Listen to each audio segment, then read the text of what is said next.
शराली साहब और सागर हाशमी साहब और मुराद हाशमी साहब और रानी मधु साहब के साथ महफिल में मौजूद तमाम शोरा यादव और एहद खान और दानिश्वर आज हम तकिया के हवाले से गुफ्तगू कर रहे हैं।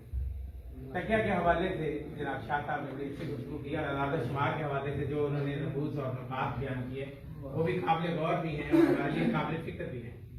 और जिस अंदाज से उन्होंने वहदत का खबर निकाला है तो देखा जाए तो इस पूरी कायनात में जो एक ही नुक्ता है जो हमारे काम आता है और वो वहदत है।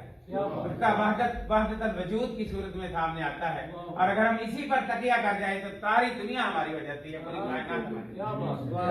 इस वहदत वजूद के नुक्ते के गिर्द पूरी कायनात एक प्रकाश की तरह घूमती हुई नजर आती है और यही हमारी शायरा का नुक्ता नजर भी है। तकिया में उन्होंने ऐसे ऐसे मज़ामीन बयान किए हैं, बहूर के हवाले से तो बात हो ही गई, अरूज के हवाले से भी और एक नई सिनफ़े सुकून 3 शेरों के हवाले से भी। लेकिन जो मज़ामीन के हवाले से जिसको हम कंटेंट कहते हैं उसमें भी उन्होंने बहुत डेप्थ और गहराई में जाकर ऐसी बातें तलाश की हैं जो सूफिया का मिजाज होता है। मौजूद सामीन, तकिया वो जगह है जहाँ पर सूफिया अपनी रातें गुजारते हैं और उनके रत जगह वहां पे गुजरते हैं और वो हुजरा या तकिया जो सूफिया की जो खिलवत गाह होती है जिसमें मुकाशफात और मुनाकशात होते हैं और उन पर जो कश्फ के मरहले तय होते हैं उसी का नाम तकिया होता है। और उनकी वजह भी यही होती है कि पूरी कायनात उस पर तकिया करती है और यही उन्होंने इसका नाम रखा है और ये एक अलामती नाम है।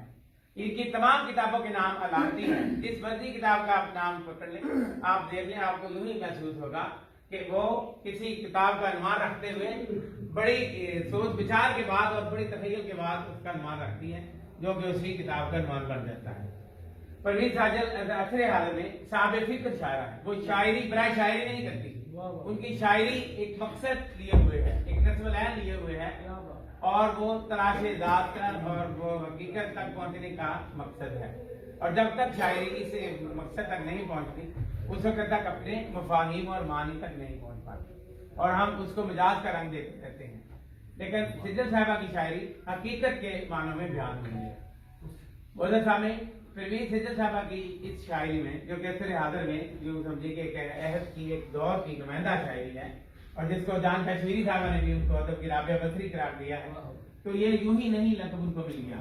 एक बहुत बड़ी वलिया सूफी शायरा सूफी हैं जो कि राबिया बसरी रहमतुल्लाह अलैह हैं, जिनके बड़े बड़े मकामात हैं और उनके बड़ी नाज़िल उन्होंने तय की, उनके नाम से इनको मंसूब किया गया कैसर हाजिर की उर्दू शायरी की उर्दू अदब की राबिया बसरी है। तो इसके पीछे इनका एक मुजाहिदा, इनकी रियाजत और इनकी शबर रोज की जो काविशें हैं वो शामिल हैं।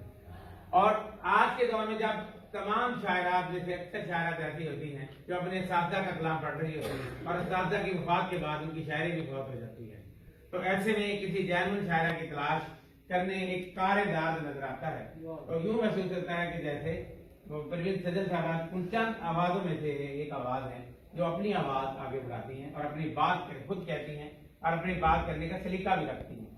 यहाँ पे डॉक्टर आज़ादी साहब ने इस किताब का दिबाचा लिखते हुए उनकी मार्फत और उनकी सबब और हकीकत पसंदी को बयान किया है और उनके इन्हीं मज़मून और मज़ामीन और ख्यालात को सामने लाए।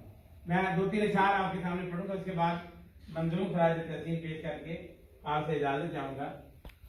वजूद बहरे तगय्युर हबाब सूरत है, वजूद बहरे तगय्युर हुबाब सूरत है कि वास्ता भी हमारा हिजाब सूरत है।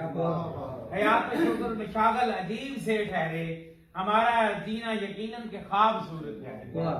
गमान वहम नहीं ये मुशाहिदा ठहरा कि नामा देख सजल क्या हिसाब सूरत है।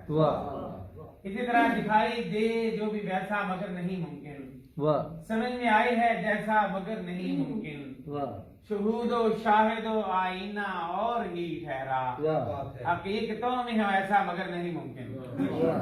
सजल है पेशे नजर एक ख्याल खींचा जब कि ख्वाब सामने कैसा मगर नहीं मुमकिन।